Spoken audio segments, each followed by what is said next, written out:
Bonjour, donc nous sommes en ce moment accompagnés de Olivier Landry, un athlète en parcours en module pour enfants. Donc Olivier Landry, j'ai des questions pour toi. Okay? Je suis prêt. Première question, quel sera un impact d'une mauvaise gestion d'une blessure pour toi? C'est sûr que dans un premier temps, ma gestion, ben, en fait, on ne peut pas compléter une course, surtout quand ça vient durant l'épreuve.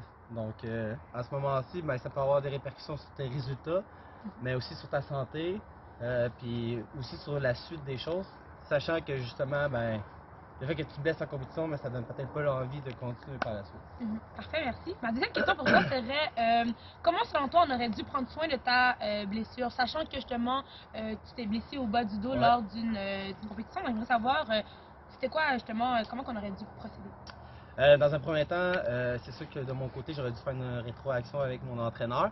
Vous savez, dans les modules, c'est étroit, donc parfois, ben, c'est un petit peu plus difficile. Surtout que de mon côté, la flexibilité, ben, c'est une grosse faiblesse. Donc, peut-être à ce moment-là, voir un physio ou un entraîneur qui est vraiment spécialiste dans ce domaine, puis dans le but de faire justement un suivi à long terme.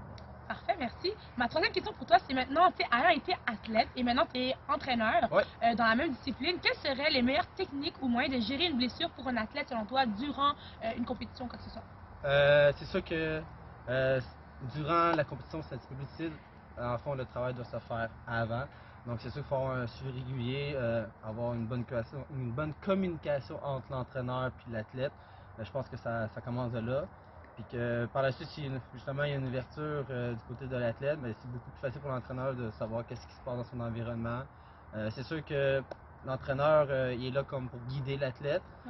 Par contre, je pense qu'il doit aussi s'outiller de personnes autour qui sont compétentes dans le but de justement à ce que l'athlète puisse donner son plein potentiel rendu à la course. Parfait, merci. Hey, t'as plaisir?